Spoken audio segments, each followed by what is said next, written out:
already tested it. Yep. What's going on, guys? How y'all doing? We have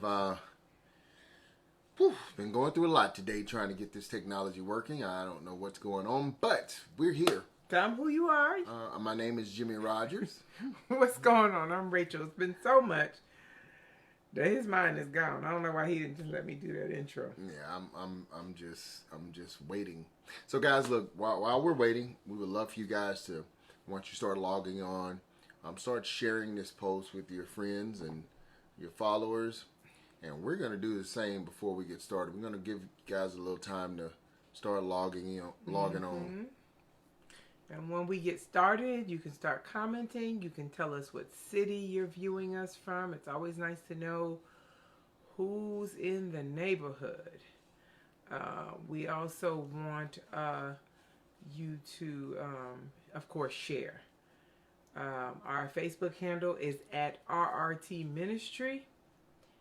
And we would love for you to do that for us. So we're going to go ahead and make sure we're all connected and everything is in proper working order while we give you guys a chance to come on. Okay? Did you see it? Well, I'm trying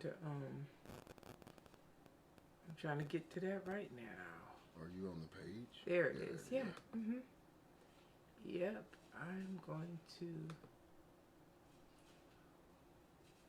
There it is, Rachel Rogers. Mm-hmm.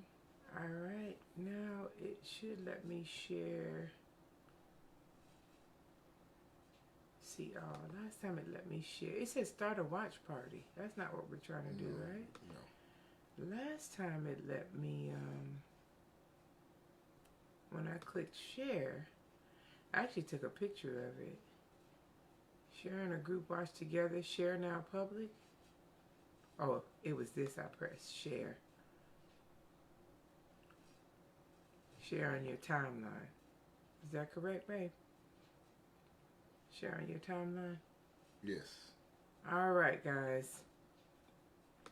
Boom. All right, good deal. So when you get on here, I'm all good. Babe, are you good? I'm good. All right. See, we have one person on. Is that me? It was too earlier, but... Okay, so ladies and gentlemen, as we were saying before, we're giving you some time to get on. You know, my husband and I were just, as we were praying before we got started, one thing we realized is that this ministry, although it's a very needed ministry and nowadays pretty popular, it's still a ministry that the enemy attacks regularly. And and my husband probably would agree with this, that this go around with our episodes have been the most challenging with our technology. And we have plenty of technology. Jimmy's been there, done that. He's the technology person. He's made himself the technology person because, nobody just has money to just hire people. At one point, we're going to go and claim that. I'm sure he'll be happy to have somebody else do it, right? Yep. But we don't just have that. So he does all of that. And it's like without fail, after that first week where we had a lot of viewership, a lot of engagement. How you doing, LaShonda Conley? Tell us what city, state you're watching us from, what country. What's up, Kobe? What's up, Kobe? We've had people in Africa watching us in different places, so please go ahead and rep your city. Send us some love. We're sending love back out to you guys. But yeah, so we were like, what's up, Oliver? Yes, how you doing? Tell Denise we said hey. So yeah, it's been a challenge dealing with the technology issues, and we just had to stop and pray and rebuke all of that, because what we do realize is there are things that God has given us to say, and the enemy does not want people to hear it. Exactly. He doesn't want marriages to be saved. He wants to attack. So without fail, he will attack our technology. He's already tried to attack us. He'll try to use any one of us to get on the other one's nerves so that we're not in a good mindset to come before you. But at the end of the day, we recognize the spiritual warfare that takes place. Mm-hmm. The weapons are not carnal. And what's going on, Denali? He said, hey, family. What's going on? Yeah, the weapons are not carnal. And I think that I truly believe the day-to-day life, this is something I didn't plan on saying, but I'm thinking about it. The day-to-day life that we have can sometimes distract us from the perspective of understanding that there are other powers in play here. Right. Right. And when you remember that, you call it for what it is, you rebuke it in the name of Jesus, and you move forward with the mission that God has placed upon you. So that's what we're doing. And it looks like it's working because I've been able to share the way I was supposed to share. You've been able to share the way you were supposed to share. Yep.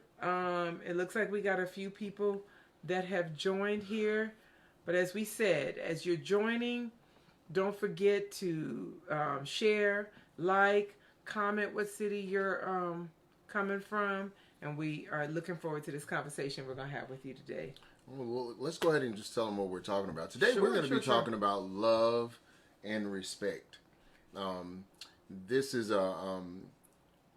one of those challenging subjects when it comes to relationships. R-E-S-P-E-C-T. Respect. In the words of Aretha Franklin, may she rest in peace in her heels and suit. I thought you was going to talk about the dude from New Orleans. I'm going to put some respect on my name. No, his wasn't R-E-S-P-E-C-T.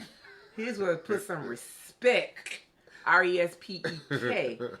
That's a different situation. We're talking about R-E-S-P-E-C-T. Right. Yes, but yeah, it's a touchy topic. It's one of our 10 relationship principles. Love and respect being necessary in a relationship. And, now that you brought that up, why is love and respect so important in the context of a relationship? I mean, last I checked, everybody wants it, right? When you're thinking about a thriving relationship, those are two components that are key to a thriving relationship. And if you don't mind, babe, I'm going to go ahead and share this with the people. Okay, no problem. I'm just going to share these. We try to always share resources as well, whether they be digital. And who knows, you probably can find this book digitally. But when my husband and I were engaged and we were going through premarital counseling, Pastor James Doggett recommended this book to us. It's called Love and Respect by Dr. Emerson Eggerichs. And there was a workbook that went along with it. As you can see, I flagged it. I've highlighted. It's one of those books I really like to consider it as a resource that I continue to go back to. But in the years that he's worked, I think it's 25 plus years that he's worked with couples, the one, or shall I say the two themes that continue to repeat themselves that cause contention in relationships or division in relationship is love and respect, or better yet, shall I say, the lack thereof. Right. So if you're either dating someone in a relationship, thinking about getting married, or already married, it doesn't even really matter what your status is. There are some really good things in this book, Love and Respect. And so we'll just be talking a little bit about that as it relates to relationships. Right. And so, when we think about love, people genuinely think about how that person makes me feel, I'm so head over heels and things of that nature. But the love that we really want to highlight has a little bit to do with that, the warm and fuzzies, but it's more of a strong affection for one another arising out of kinship or personal ties. That's the definition most people think about. That's the technical definition. Right, when they think about love. But when we think about love, we think about it from a perspective that God sees love. And that's from more of an agape style of love, And what's that? That love that is charity. It's the love of God for man and of man for a good God. So in other words, we love you simply because you're a human being. You know what I mean? We don't have to have ties or connections. I have a level of respect for you just because you are another creation of God, right? And so if I go into a relationship seeing you as another creation of God, that in and of itself should make me want to treat you well. You know what I mean?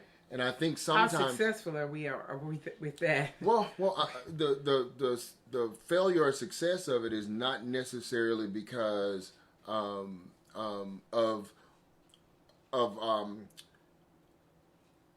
that person being who they are to us. It's because of our lack of understanding who God is to us. So let's back that up. Let's make that clear.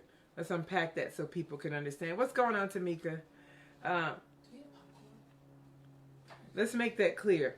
So when we think about love, although many times we want to receive it, we should look at it from the perspective of giving it. Right. And what it can do for other people, not so much as to what it can do for us. Right. So, and that's when we think of God, God is always in the giving business, right? He's trying to give us wisdom. He's trying to give us knowledge. He's trying to give us understanding. He's giving us love. He's giving us patience. He's giving us long. He's always giving to us, right? Right. But humans seem to always want to take or receive. We're in that handout, stage in life. So so it sounds like you're saying love is selfless, and I mean, I think it's a perfect segue to the scripture. For those of you, if you have your word, if you don't, this is going to still sound familiar to you. 1 Corinthians 13:4-7. Love is patient. Love is kind and is not jealous. Whew, that's a biggie. Love does not brag and is not arrogant, does not act unbecomingly. It does not seek its own. That goes back to what you just said about, it's about what we can do for others, not what others can do for us.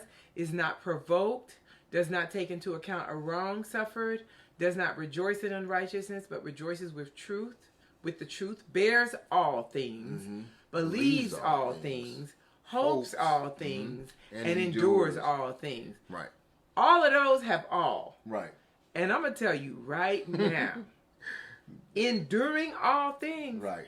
That is that's almost counterintuitive. It is counterintuitive to the way humans think. Yeah, we're like, to endure all things. If anything, we're like, girl, he's doing this, you better get out of there. Right. Well, he's doing that. What? You putting up with that? And, we're when we're saying this, once again, we're not saying anybody has to deal with abuse and the effects of abuse and things of that nature. But it just tells you the depth to which God views love and expects us to.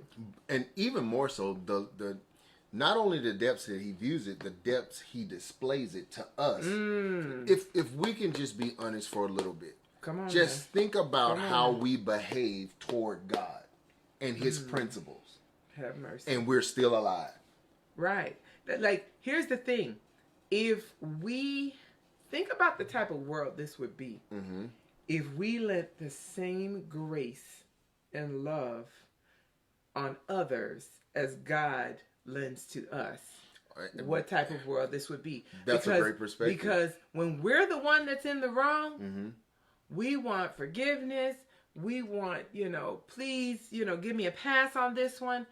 But when it's someone else that has wronged us. That has wronged us. And it could be something that is on a much smaller scale. We want justice than what we've done. We want justice immediately. Matter of fact, what did we say? We live in a cancel culture. Right. They will be canceled. Cancel them out. We don't want to have anything to do with them. And, everybody has to govern themselves in their relationships accordingly. But we talk about this every time we're on. Whether you're a Christian, regardless of what that higher power is, we all have something in common, and that is relationships. You're in relationships with people, and you have to learn how to navigate within that relationship. Yeah. Even if you think it's not based on scripture, bearing all things, being able to deal with a lot of things from that other person that you're not used to. There's some things that Jimmy Rogers does, honestly, How y'all. did I know I was going to become the... I mean, honey, we this is called What's Going On, Melissa, Barbara. So glad you guys can join What's us. up, Tamika? I mean, remember, this is called Relationship Real Talk. Right. So we have to be real about things. Like, there's some things that he does, and I'm just going to go ahead and put it out there. If he's been in a room, let's say he's in the kitchen cooking, or he's been in a room, I can tell every place where he's been because there tends to be remnants of whatever it was he was handling or whatever he was doing. Now, I hate when he does that, but to the point where I hate him for it, no. I still love him. I'm still going to deal with it. I might still mention it. I might pick and choose when I mention it, but is it going to be to the point where I have this deep seated hatred Right. because of it? That's a problem. Right. It might need to be something that's talked about, but it's not something that you got to hold on to, and as a result, you're not showing love towards that other person. Right. And so when we read 1 Corinthians 13, 4 through 7, it really, really highlights a lot of different areas of life. It talks about it being patient. I often say this. Have mercy. I often say this. If we had the capability to love others like mothers love their kids, the world would be a much better place. Wow. Because mothers will tolerate some of the most foolish stuff from their children. Now, this is true. And still love them to death. And still give them chance after chance after chance. Yes. But if another person did just a minute part of what their child does, they throw them to the wolves. And I think that love, and speaking of love, I believe that a mother's love for her child is probably the closest thing we as human beings can see to a godly love. To agape love. I would totally Mothers agree with have a level of long suffering for a child that the average human being just doesn't have for parents in general, but especially the mother. Well, you know what? mothers have their level of love and patience and support for their child is much stronger than it is for their spouse. Well, I would agree with you that a lot of what's going on. Your boy Enrique's on here. Enrique. Barbara said, right. Yes, I would agree with you. I think the mother's love is on a whole nother level. But when I think about like parental love, like a father, his baby girl has a boyfriend, right, and he's done her wrong. He's gonna get the shotgun. Right. He's gonna make sure he got something in the back, like that kind of situation. Like all good reason goes out the window. But I would agree with you. A mother's love for her child is on a whole nother level. Right. But here's the thing about love. Oh my goodness, that I think is so powerful. We think that when we receive love, it's always going to feel good. Right. We equate... Oh, wow. I'm glad you said that. We equate love... to feelings. To feelings and the way it makes you feel. And I used to tell my students all the time, a really good friend who loves and cares about you is going to tell you the truth. They're not going to always, they're like, well, I support, I got his back. My friends know and people know, my family know, you ain't right. You just ain't right. Like, I'll still love you, but I'm not going to support the foolishness. Right. And so to me, when you truly love somebody, it doesn't always feel good as far as from the receiving end of that love. And we talk about tough love. Look at what God says. The Bible says that God chastens those whom he loves. In other words, he spanks that butt. Like, he stay on you. Hey, so you know that's wrong. That's right. I'm not going to let you just walk in wrong unchallenged. Right. So why do we think in our human interactions with our significant other that we can just walk through life? Because let me tell you, the most dangerous phrase human beings have adopted. What's that? I'm grown. Uh-oh.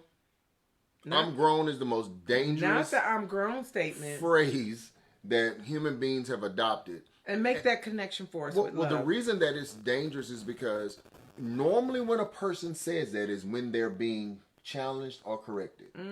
They want to throw out that statement, I'm grown. So basically, they use it as a coping mechanism. No, a defense mechanism. Or defense mechanism. Right. Yeah, they're defending their position. Their position. I'm grown. I don't want to hear what you got to say.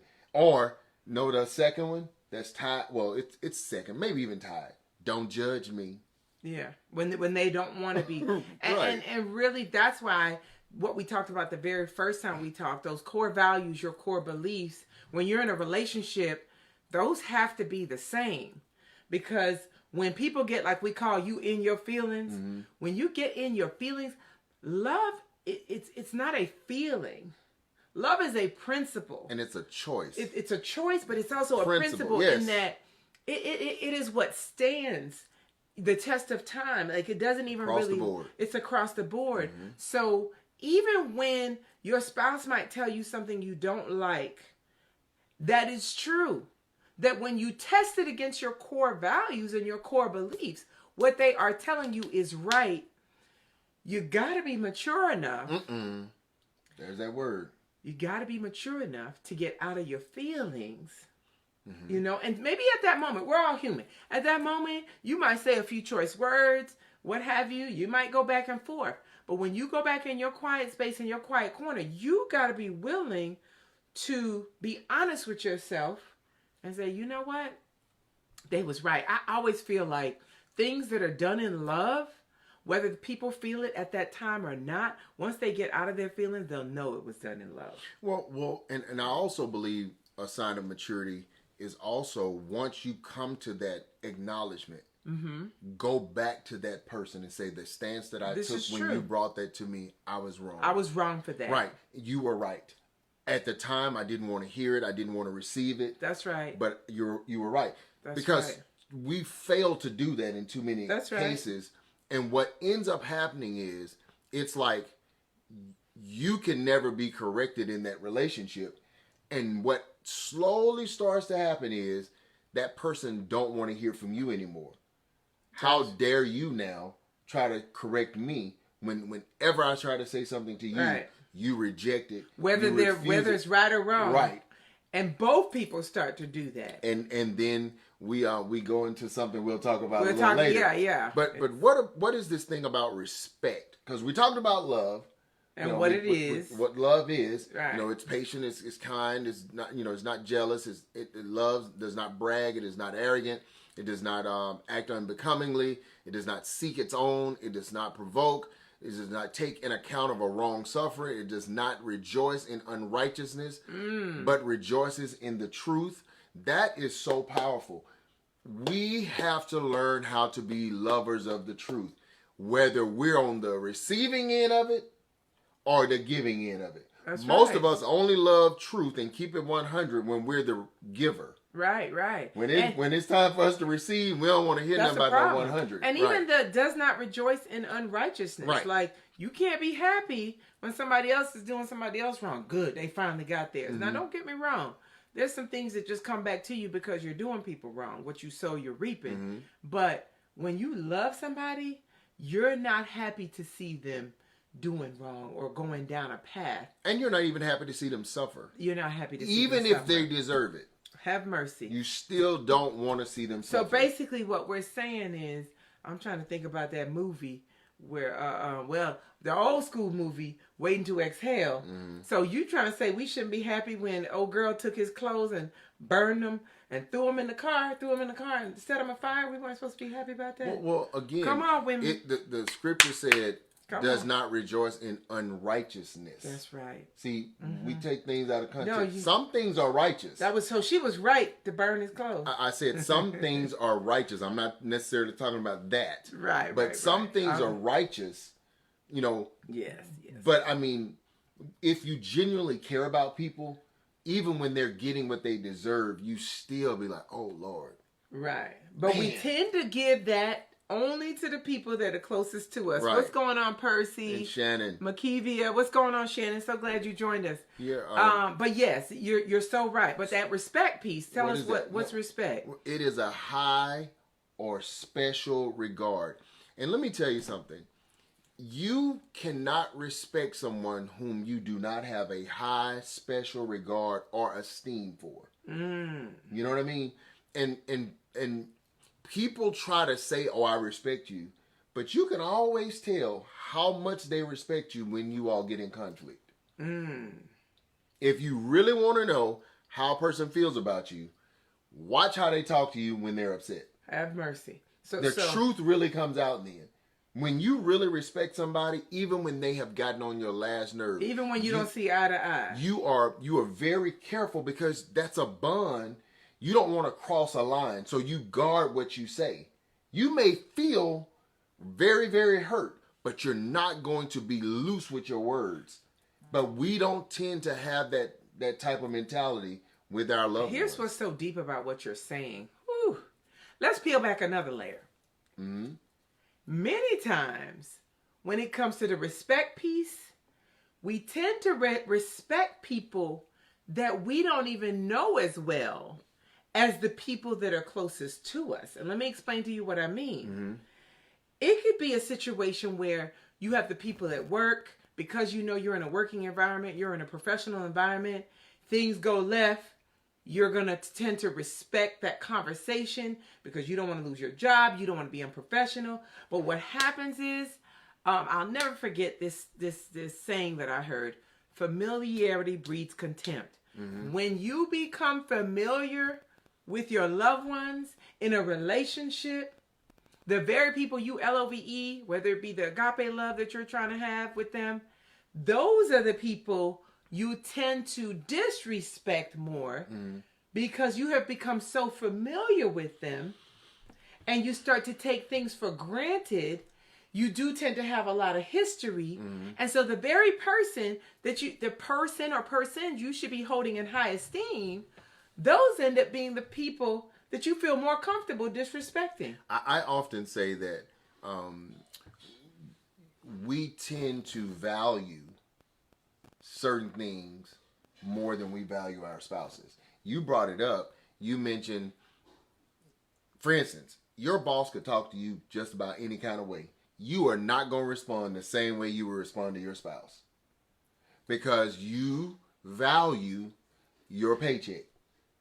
So you're not going to go left with your boss as you would with your spouse. You're right. Because you're not trying to lose that paycheck. You will bite your tongue. Now, you're going to come and vent somewhere else. That's right. But you're not going to go left. And that's because your values are different. But here's what I would say. I can't speak for everybody.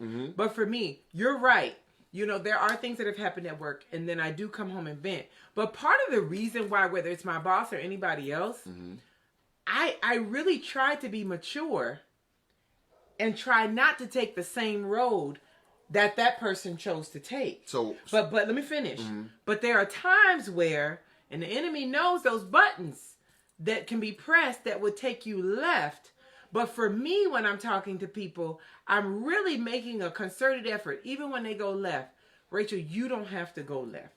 You don't have to let them push your buttons to get you out of character. But I think as humans, we can all say that we've been in a situation, whether it be with our significant other or with people at work, that we actually did say some things we shouldn't have said. But I totally agree with you. At the time that we're making that decision, we're asking ourselves, at what cost?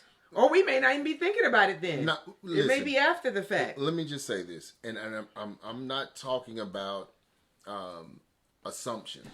These are factual. I've watched people govern their tongue, and even just talking to people. Oh, definitely. At work with someone who you feel is an authority, you are not going to respond. The same, your spouse could say something less offensive, and your response will be 10 times more aggressive. And you know why? Than it was based on what you said. You said familiarity breeds contempt. But also, the truth is, you value that other thing more. Because listen to this. If I loved you, shouldn't I be a little bit more cautious at how I treat you? I agree. Than I do a total stranger? I agree. But you know what? There's a lot of history. There's a lot of stuff between couples in relationships. And so here's the thing. You're talking about different types of relationships. Right. So really, when it comes to your professional place of work, that's all you got is professional. Okay. With your partner, there could be years of being together. There can be children involved. So there's a whole lot more at stake. So what ends up happening is, with which one? With the partner. Okay. With the partner. But what it is there's also a whole lot more history that taps into your emotions. And I think, and we'll talk about that on another broadcast about controlling your emotions. But I truly believe, people, I think that the reason why many times it's so much easier for us to disrespect our spouse or our partner more than maybe the people at work. Yes, it comes with a check, but you can always get another job, right? But with the person that you love, many times you're talking about years and years of whether it be unresolved issues, hurt feelings, lack of trust, lack of loyalty, whatever the case may be. So what happens is, if you think of it like a fuse, the fuse at work may still be this long, but the fuse at home may be this short right here. I'm just telling you the reality. I'm not saying that's how it should be, but the reality of the situation is people have a shorter fuse with the individuals. We don't give as much grace because of what we've experienced. And I'm answering the why. Yeah. And it sounds like you don't want to accept the why. The why? The why is because we value something else more. That's it. Well, that's something else. We're not valuing our significant other. If we can, the person we have all this history with, the person we have all this stuff with, if we choose to just destroy them with our tongue, or physically hurt them, or emotionally just damage them, right.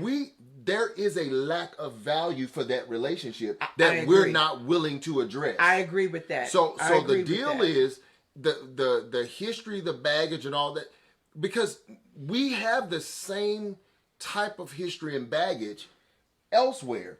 But when something of more value to us is attached to it, talking to people, I find that, and it's funny for me because I kind of play back how I live my life. I know for a fact there have been times where I genuinely had no respect for the person that was my superior, based on things that they had done, Right. But I knew that I still had to give that person a certain level of respect to maintain my employment. Right. So even though they would say something or do something that really grind my nerves, and if it would have been just another employee, they would have gotten a totally different response. Right. So if I can muster up that type of self-control, when I get with you, why can't I muster up that type of self-control? Well, let me say this. There's something that you said I totally agree with. When you said there's something else that they value more than the relationship. The part I disagree with is, just because you do that with your spouse doesn't mean you value your spouse less than you value your job. I don't think that's always the case. Maybe in some cases it could be that. But I do agree with you that there is something that you value more. It could be pride. Okay. You could value the fact that you want to be right.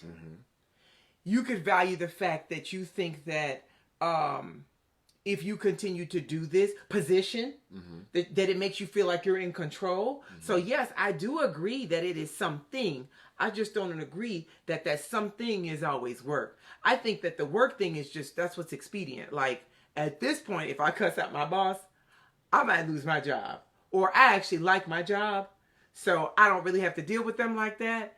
I'm going to be respectful and get through it. But I do believe there's something bigger at play than just the boss. I really think... Yes, the check. I think it's something more abstract that deals with who we are as people. But, I mean, we'll have to just agree to disagree on that, baby. Yeah, because we got to ask the people some questions. And we've had some more people to join, too. Look at what 1 Peter 2:17 says about respect. It says, honor all people, it says, love the brotherhood, fear God, honor the king. In other words, love everybody, honor everybody, give everybody respect. Okay. Love the brotherhood, fear God, and honor leadership. So it's giving us parameters of what respect should look like. What, if we do this in our day-to-day lives, not only with strangers, but also the brotherhood. Right. That's those who are closest to us, right? If we do that, we will have fewer problems in our relationships, because once respect goes out of the window, once respect leaves, love becomes skewed. Like, because people tend to believe there's no way you can love me and you disrespecting me like that. That's right. That's right. And we're about to actually talk about the meshing of those two. Right. And what's deep about this, when it says honor all people or respect all people, it's once again counterintuitive to social norms, which is respect should be earned, not given.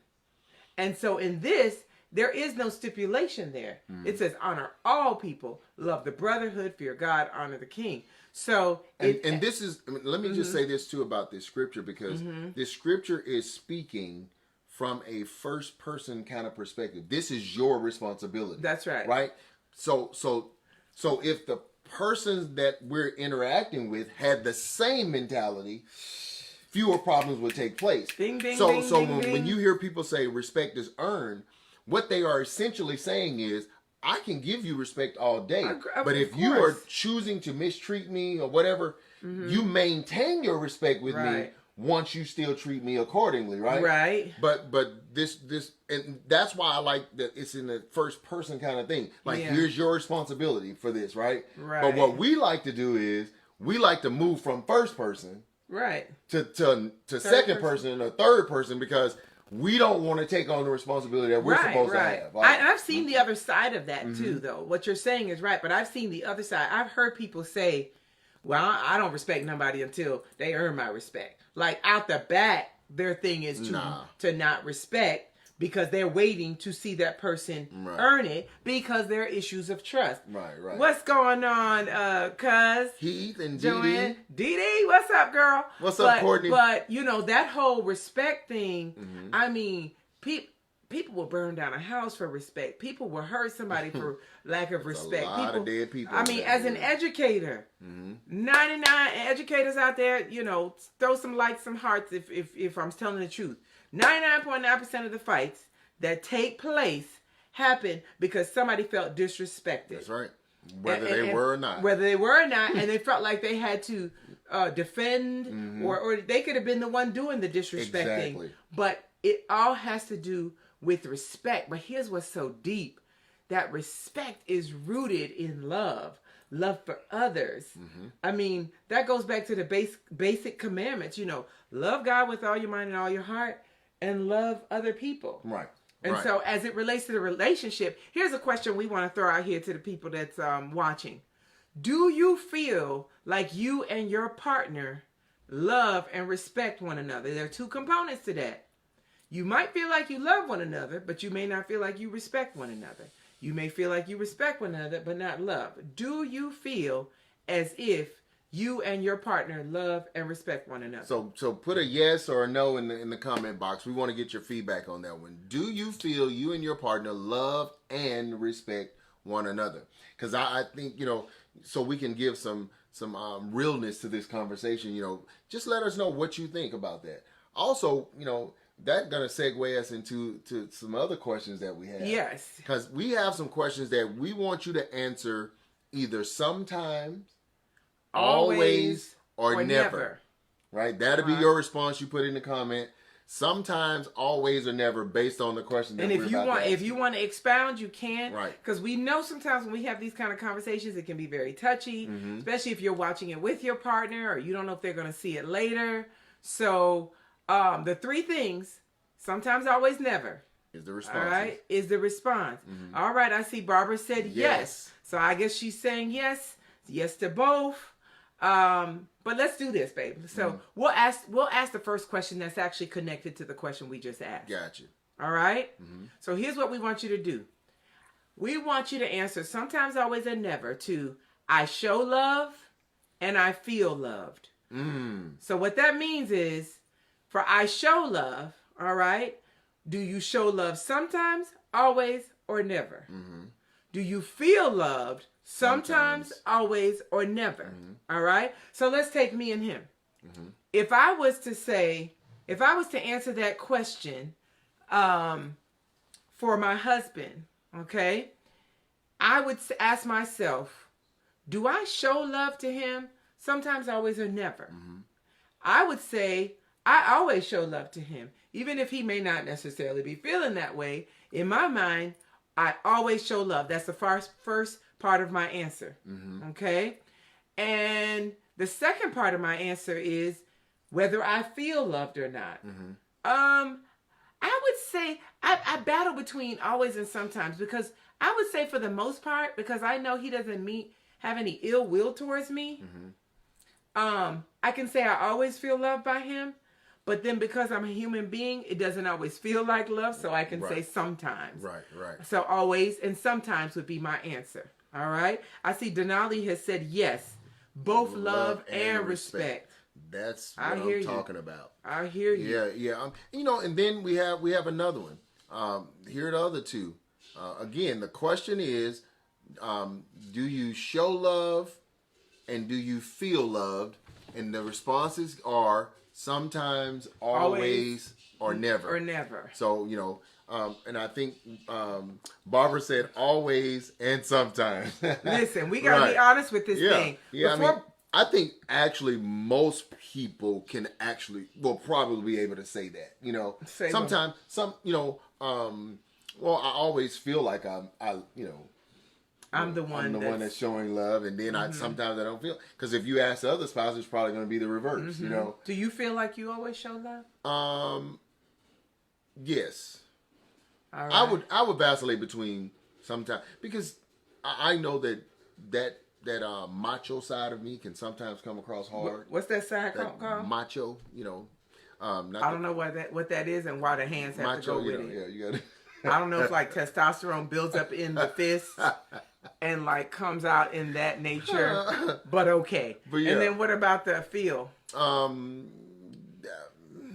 Sometimes. Wow, yeah. you hesitated on that. Yeah. So here's what the dynamic, it kind of segues into what I was talking about with this book. The dynamic is, although I can feel like I'm always showing him love, he may not always be receiving it as love. Be receiving it as love or feeling like he's loved. But remember, we said love is not necessarily a feeling. It can evoke some feelings, but it's a principle. JoJo says always to both. Oh, yes, Joanne. That's my cuz. All right. Hopefully we got to see each other soon. But this book, Love and Respect, that we mentioned by Dr. Emerson Eggerichs, talks about something called the crazy cycle. Yeah. And if Shannon was up here, he would probably insert a word between crazy and cycle. Probably an explicative of sorts. But we're going to keep it clean for the people. But there's the crazy cycle. And let me tell y'all something. From where you are, raise your hand if you've ever been in a crazy cycle. My hands are up. You going to put your hands up? If you've ever been in a crazy cycle? Oh, yeah, I'm married to you. Yeah. Did y'all just hear that? He just threw me under the bus. But let me tell y'all something about what the crazy cycle is.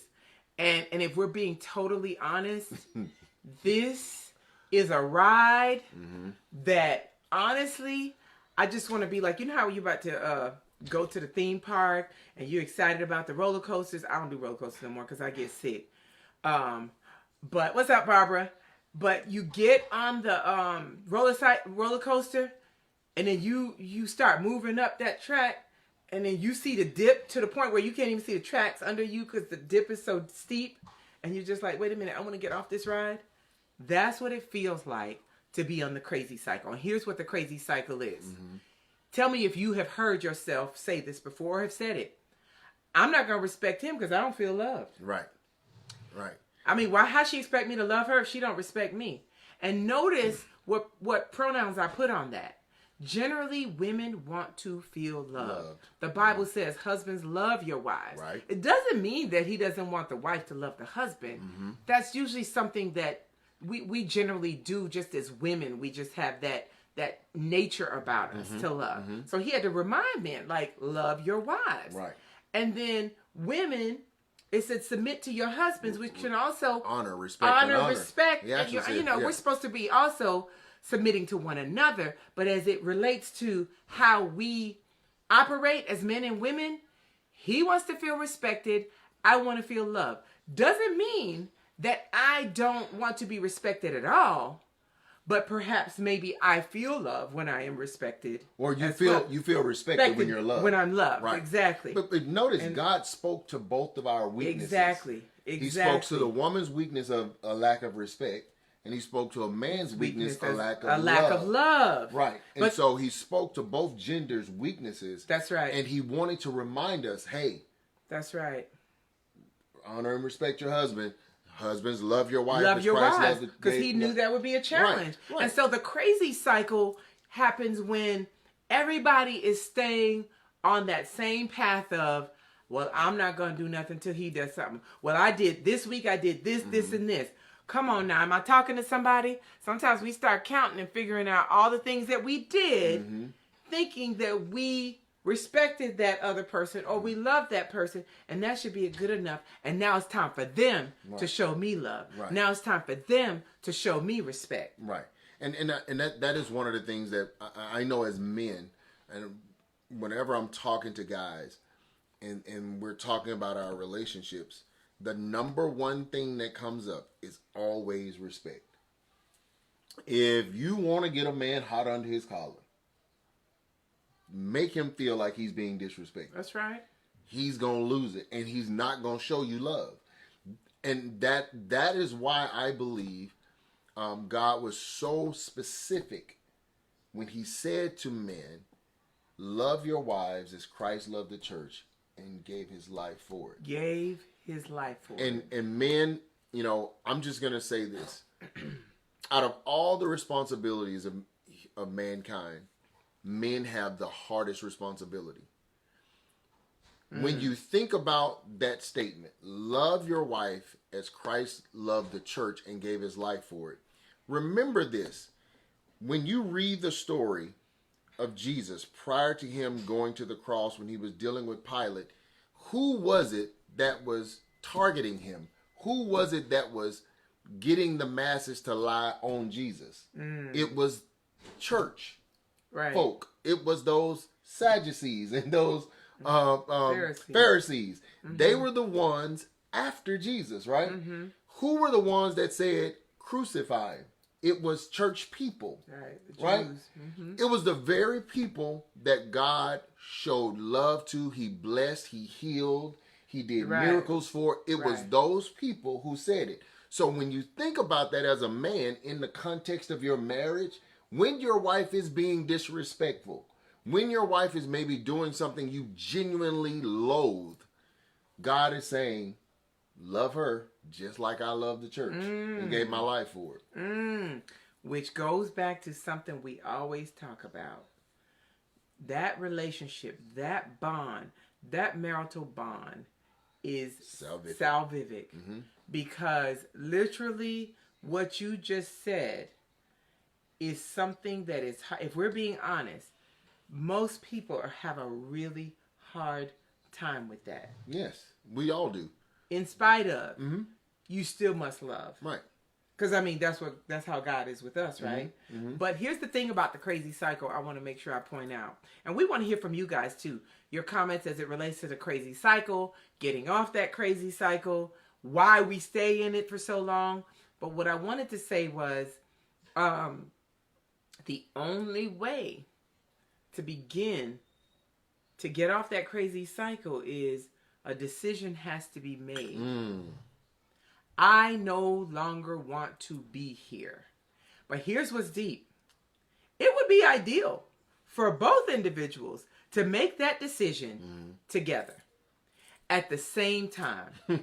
But that's too much like right, isn't it? Very unlikely. He is not going to make that decision when I am making that decision.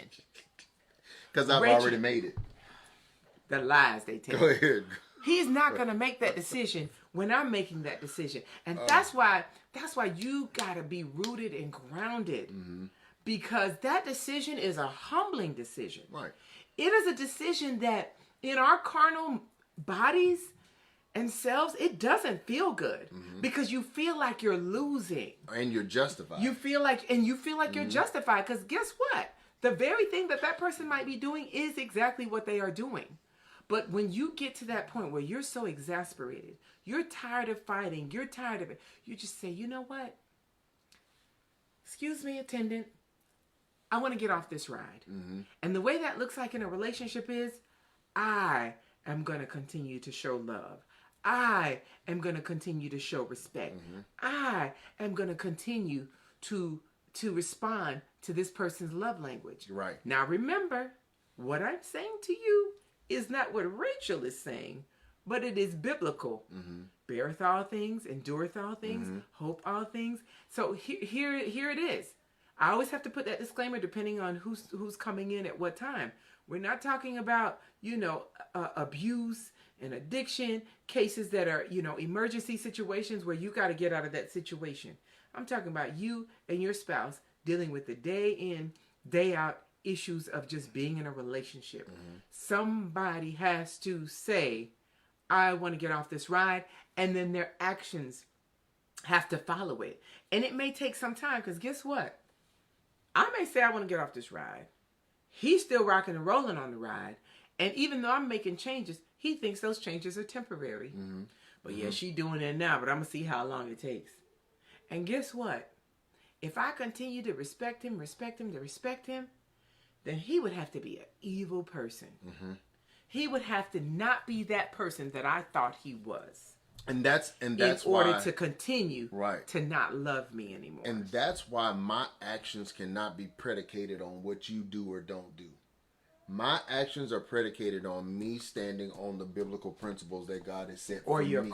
Those core values too. Those core values are principles, godly principles. That's so right. So if I have that connection with God, I have to make the commitment that I'm going to do what's right in spite of what you're doing. In spite of. You know what I'm saying? So it doesn't matter what you're doing. I'm still going to do what's required of me. Now, we say these things, and these are true, factual, biblical principles. We're not suggesting that they're always easy to accomplish. That's right. But here's what I will promise you. If you don't practice, you'll never master it. That's right. So you have to get to the point of denying yourself and exercising a form of discipline. That's right. Like guarding your mouth, your tongue. I mean, everything that crosses your brain should not exit your lips. I call them filters. Sometimes you just, when you already know that that it's going to cause a problem, sometimes it's just best not to say it. Say that one more time. I think the people didn't hear you. What part is the it? part. He needs a mic. Everything that comes across your brain doesn't need to come out your lips. You're so silly. I would run around this room if it wasn't so much equipment. Yes, Lord. But we have to get to that point where we're saying, it's not. Sometimes it's just not worth it. And what's the proverb? It says, "Honey attracts, vinegar kind of pushes it away." Oh, you're talking about it's better to attract bees with honey than with vinegar. I don't know if that's a scripture, but that is something that we say. The deal is, in other words, when we practice love, a kind word turns away wrath. Those things. I mean, we say these things as cliches, but how many of us are actually trying to master them? Barbara said, "Keep your mouth shut." And you know what? Sometimes that's what it takes. Sometimes it takes you like, you know what? If I open my mouth right now, it's not going to be good. So let me go ahead and step out. Let me go exit stage left. And here's the thing. It is important to actually have that conversation with your partner about what that looks like when you're in conflict. Right. Because you don't want them to think that you're just fleeing from the conversation or from the conflict. You understand? Like, there are some people where they can't ever get past something because anytime they argue, the person's leaving. Right. They have that fight or flight syndrome. Yeah. And what ends up happening is they leave, they don't table it and they don't ever pick it back up. It's unresolved. And then they kind of go on with life as normal, kissy poo poo, everything's fine until it comes back to the surface because it never went away. Right. I mean, it was never resolved. It was never resolved. I mean, talking about pushing the dirt under the rug. The rug ain't even touching the ground no more. The rug is way up here, and all these things are stacked. And so, what I'm learning just in my journey is that this journey, for those of you who are Christians, this Christian journey is a humble one. And you're not always going to feel like you win. Right. And it's not about you winning. I think we almost say this every time we have a live. It's about the relationship winning. Because if he wants things to go his way and I want things to go my way, the question is, which way is best for the relationship? Right. Now, if that thing is based on preference, then it can perhaps go in either direction and people got to be willing to deny themselves. But it can't be the same person denying themselves every time, or else that person going to be worn out. But if it's based on principles, if it's based on your core values, and that's why I said earlier core values, because not everybody's a Christian. Not everybody follows Christ. But guess what? If one of your core values is we will love and respect one another, Right. and what you're doing is going against that, then that is the thing that you're seeking to come back to. Barbara said, yes, you can keep down confusion. Not all the time you have to say things. Right. And where is that coming from, Right, too? right. You know, and like you said, most of the time it's pride. I gotta say something. I gotta clap back. I feel. We live in a clapback Right. Well, you know, society. you brought up a word maturity earlier, and I just want to say this. You know, as we're coming to the end of this show, there are some things that have to be in place in order for us to master the love and respect technique in our relationships. And last night, I was on a panel with 3 other amazing guys, and we were talking about these principles that have to be there. And one of them is, you know, we have to get to the point where we are mature. We can take constructive criticism. We can look at things and be mature about even not having to say something. Then there is this thing where we have to be mature, and then we have to master the maturity. Right. You know, because you can be mature in spurts. Right. But once we begin to master it, it becomes the default. Right. And that's what we're shooting for. It becomes the default. We're shooting for it to become our natural default. You know what I'm saying? Right. But the only way it can become our default is we have to begin to master it. We have to practice it so much. We have to learn how to bite our tongue. And at some point, we'll feel that, oh, wow, I don't even feel the urge anymore. Right. It doesn't give you that same visceral reaction. Because there's some things that you say that literally my armpits get hot. the back of my neck get hot. I'm trying to figure out, is this a hot flash? Or is this what he just said? BJ, you hear this foolishness? And listen, y'all women, if y'all know what I'm talking about, just send me some love right now. Because y'all know how it is in this thing called a relationship. But, I mean, literally, I can literally viscerally feel myself reacting to it. And then it takes a lot of maturity for me and intentionality. Right. Because it really, like I said earlier, if you guys can recall, you can go into a conversation with good intentions.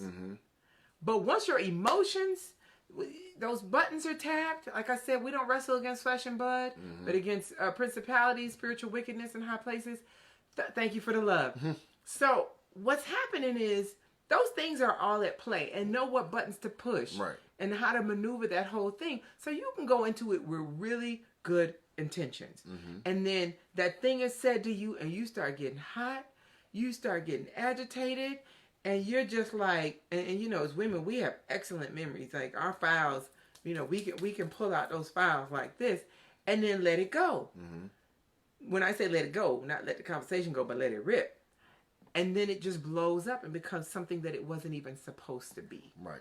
And I think what's huge. And I can recall even, when we've gone to counseling, one of the things the counselor said is, he is not the enemy. Although he might feel like the enemy sometimes, he is not the enemy. She is not the enemy. The enemy is the enemy.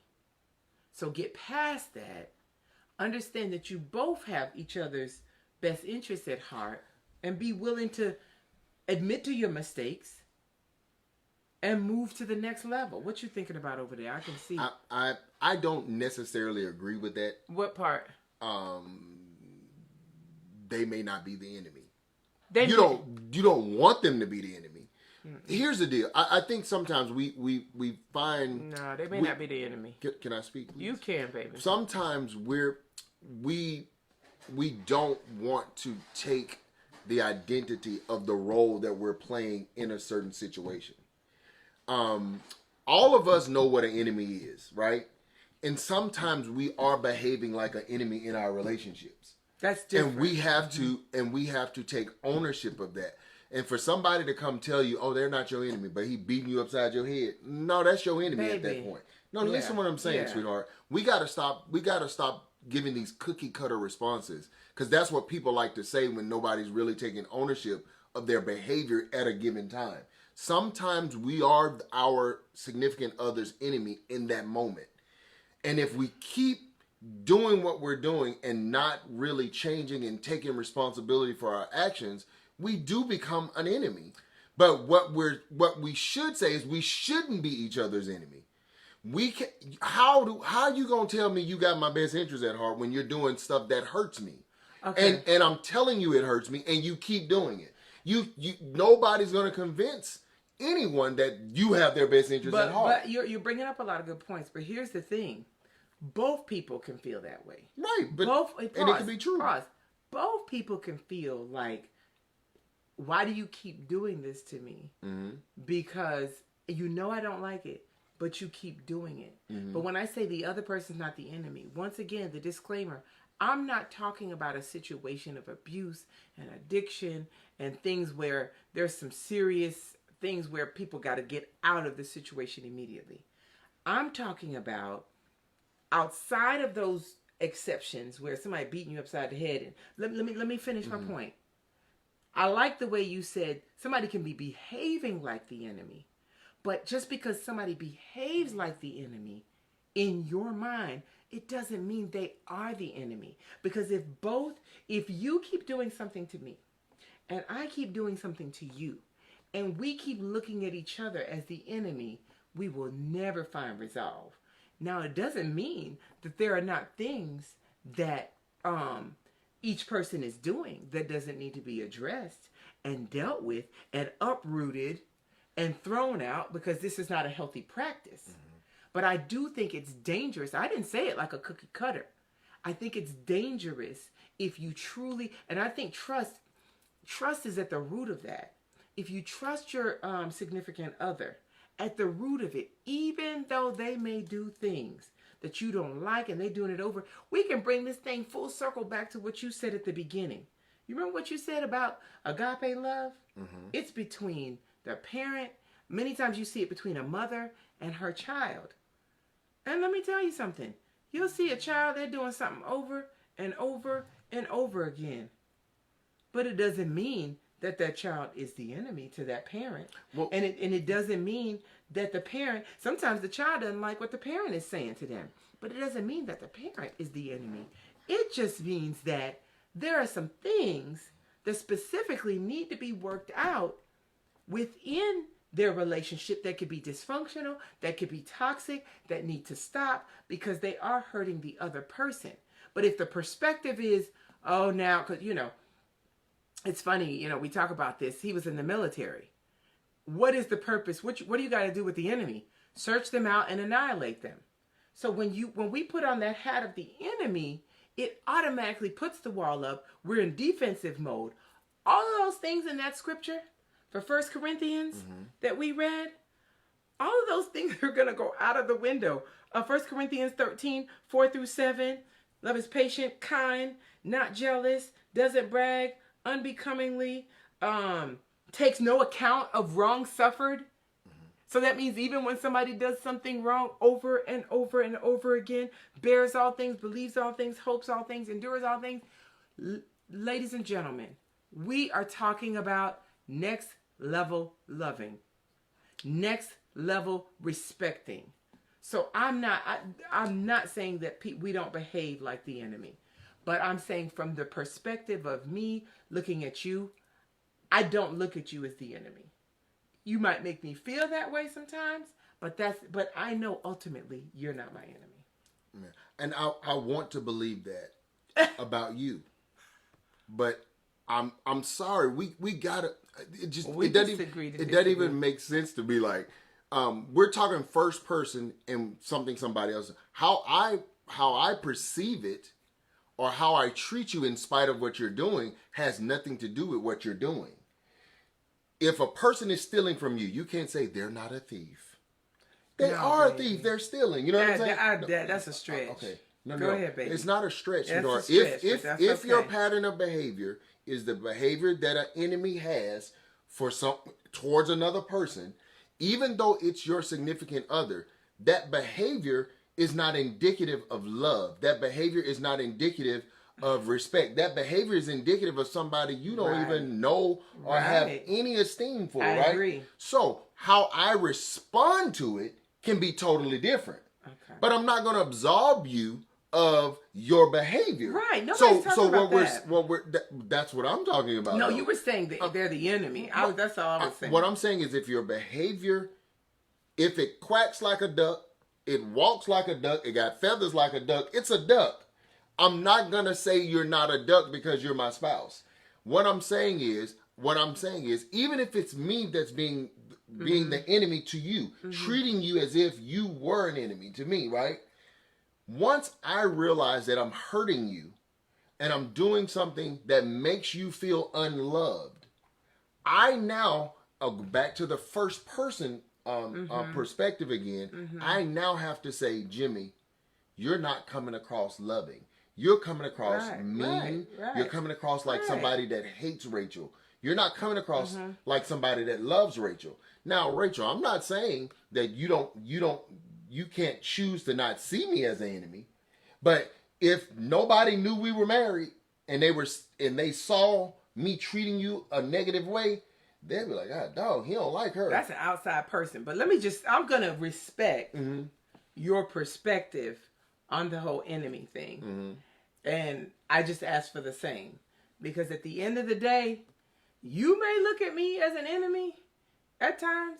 I never look at you as an enemy. Because I put enemies in a totally different category. If you are doing things to me that I don't like, matter of fact, we probably just need to look up the definition of an enemy. If you're doing things to me that I don't like, I'm not thinking of it as, oh, he's doing this because he's my enemy. I'm not saying that's but that's what I'm saying, baby. So what I'm saying is, when you're talking about a relationship and two people in a relationship, you can't, if you look at each other, and I saw your face when you saw the definition, but what I'm saying is, if you're thinking about these scriptures that we've talked about, and love and what have you, if you automatically look at that person from the perspective of an enemy, not looking at them as an enemy doesn't mean you ignore the behavior. I'm not connecting that to that. The behavior is the behavior that needs to be corrected. But it doesn't mean you have to look at that person as an enemy. Because I'm going to tell you right now, if I'm looking at somebody as an enemy, then guess what? I'm going to find quick resolution and we're not fooling with each other anymore. That's what, when I can't even think of anybody in my mind that I think of as an enemy, but that's what I'm saying. But I think, this is one of those things where we just got to agree to disagree. How do you get past? What do you guys think about that concept? Those of you who are watching. But look at the definition of enemy though. It says a person who is actively opposed or hostile to someone or something. All right, let me continue. The second one, a hostile nation or its armed forces or citizens, especially in the time of war. A thing that harms or weakens something else. So when you look at the definition, a person who is actively opposed or hostile to someone or something, that word hostile, that's a strong word. And so what I'm saying is the behaviors that are manifested amongst somebody that you've chosen, think about it. If I think you're the enemy, then I think I'm the enemy. Okay. Because we are one. Boom. If you think I'm the enemy, that means you're the enemy because we are one. And I'm not going to think I'm the enemy of myself. Okay. It's because that's not my perspective. My perspective is let's deal with the behaviors. Let's deal with the hostile behaviors or the unfriendly, antagonistic, of oppositional behaviors. So all of the descriptions of enemy that they're displaying, you're still not going to say they're the enemy. No. You know why? Because I feel like that terminology is destructive. It adds more layers to getting to the point of resolution. Right. Okay. There we have it. I think the devil will use your spouse as an enemy if you let him use you. There we go. Amen. Boom. And see, and that's all I'm saying. Oh, really? You cannot, if the person is meeting the definition, the criteria of the definition, how I view you has nothing to do with who you're being. That's all I'm saying. I could choose not to view you as an enemy, but it doesn't mean that you're not behaving in the definition of an enemy. Just like a person could be showing you as much love as humanly possible, but if you don't perceive it as love, you don't accept it as love, can you now say they're not loving? It's the same thing. We sometimes hide behind the notions of Christianity, and we avoid dealing with reality. It's like, listen, when somebody is putting you in a situation where you're feeling and you're experiencing things that directly describe something negative, how you choose to deal with it is totally different from what their actions are. And we cannot take. I can't say that you're not being that because I refuse to call you that. You acting like a racist. But the moment I say racist, I'm not a racist. I have black friends, or I have white friends, or I have, but we do that because we know that if we get the label that matches the behavior that we're displaying, it's a negative thing. So we tend to not want to accept that title. You know what I'm saying? And even when we've earned it. But I'm not saying that if you're doing something as my wife that comes across as an enemy, that I have to treat you like an enemy. I can come to you and say, Rachel, that hurts, that bothers me, that really makes me feel whatever it makes me feel, right? But I don't have to respond to you like I would respond to an enemy. And the only reason that you're not getting that response is because I love you. You know what I'm saying? And I think that's the plus of being in that relationship and saying, although you are mistreating me, I'm not going to respond to you the way that you're treating me. You know what I'm saying? Or the way that I feel that you're treating me. So those are two different dynamics. There's a behavior and then there's a response to the behavior. Yeah. And I'm going to let, you've explained yourself. I explained myself. I'm going to let that lie right there. Mm-hmm. I still would never look at you as an enemy. Okay. Because that's just not the way I perceive someone who I've decided to spend the rest of my life with.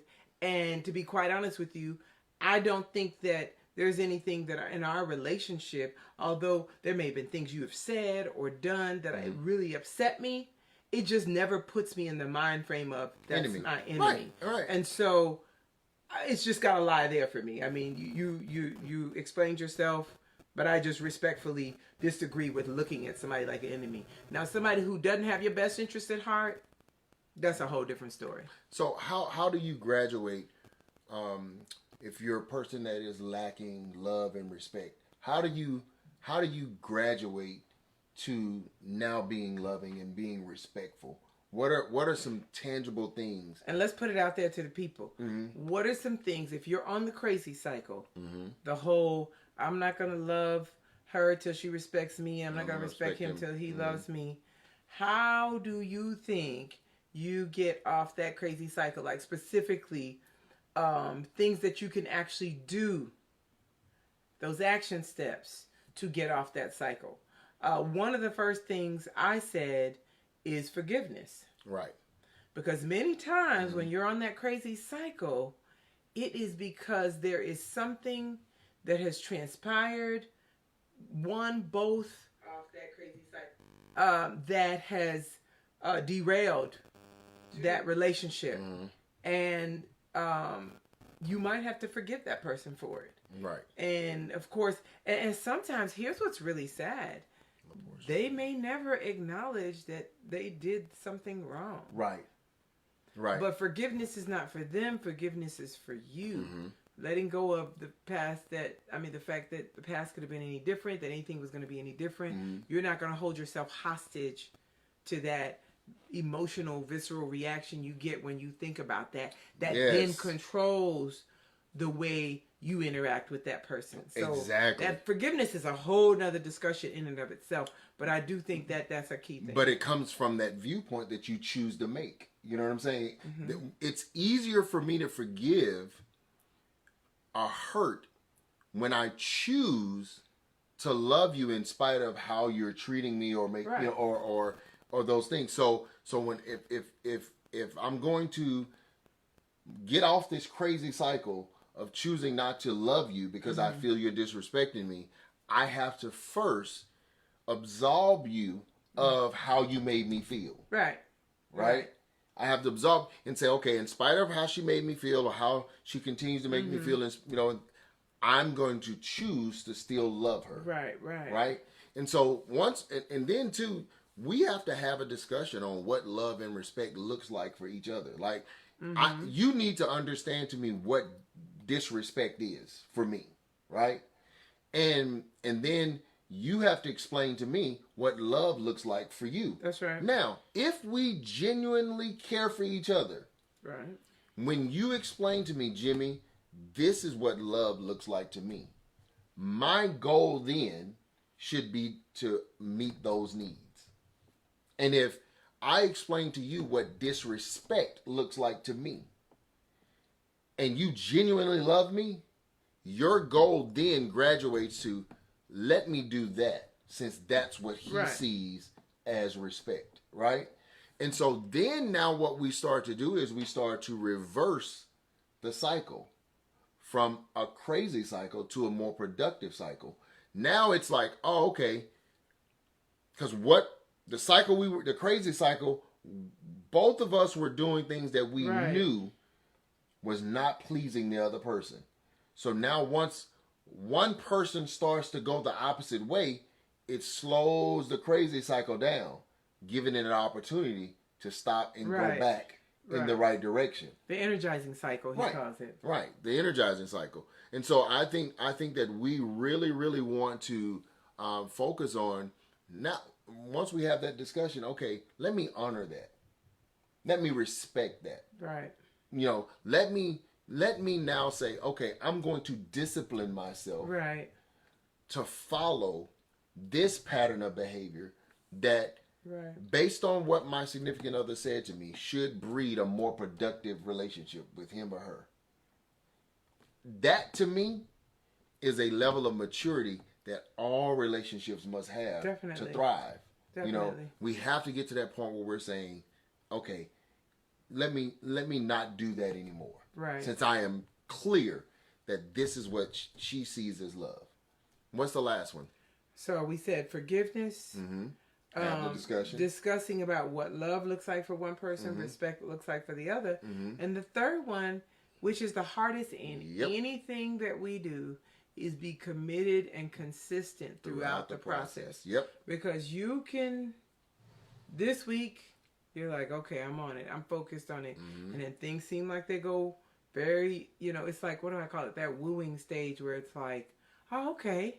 everything's good. It's much better than it used to be because we're making some changes, and then we go back to our defaults because when life kicks in. It's right when what I life like to kicks in because it's not actually our default is not actually to be off the crazy cycle because we haven't done it long enough. Because we haven't done it long enough Mhm. yet. You know, they always say it takes 21 plus days to make or break a habit.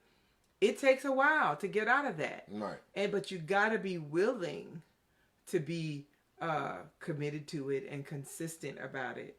And I think sometimes, and you know, we don't have, no one has said it, but we know there's some relationships out there where they just tired.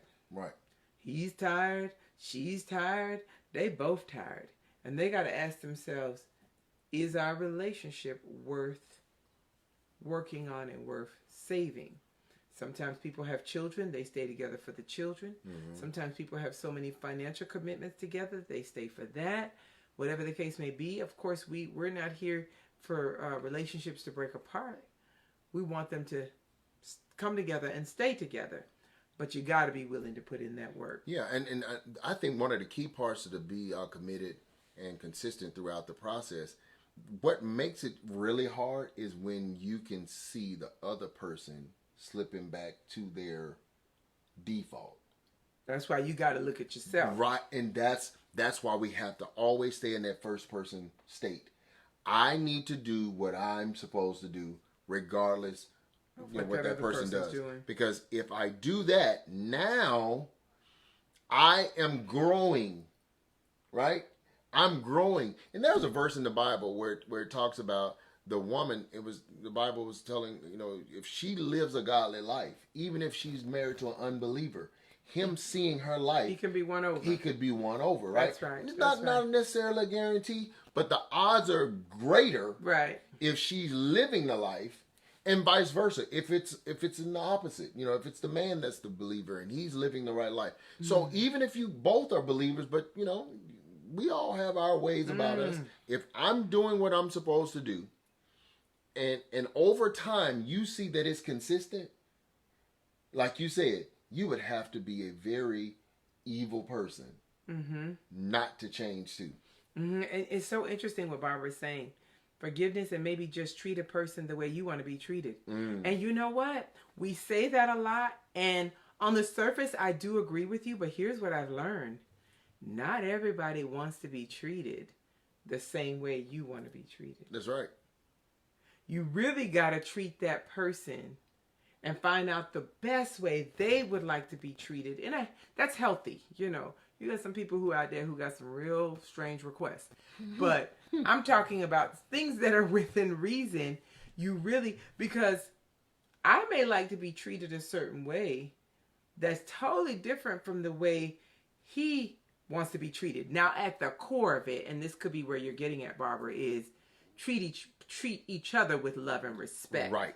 Everybody wants that. But if we're referring to number 2, which is discuss what love and respect looks like for each of you, that's why we said that part, because, we know we want to be loved and respected, but you feel respected when what? When this is in I place. feel loved when what? Right. And those two can be embedded in your love languages, which always comes back. Because I'm glad you brought that up, because that's how I was going to close. Because even in the love languages, we tend to love people like we want to be loved, and they may not want that type of love. Like, for instance, I say that respect. Yeah. So if I like quality time, but you just keep giving me service because that's your love language, I'm like, I don't want that. I want this. You know what I'm saying? Right. And so I think that's why we have to have that conversation, so that person can identify what my role and responsibility is to make them, feel that certain way.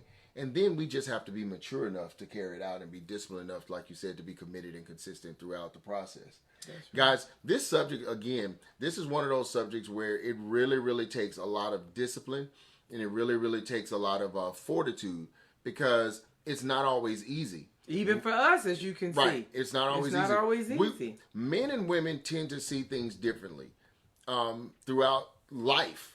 And especially in our relationships where emotions sometimes get involved and things of that nature. But we always go back to our core beliefs, our core values. if our core values are the same, we have something that can govern us, that can get us, calibrate us back to where we need to be.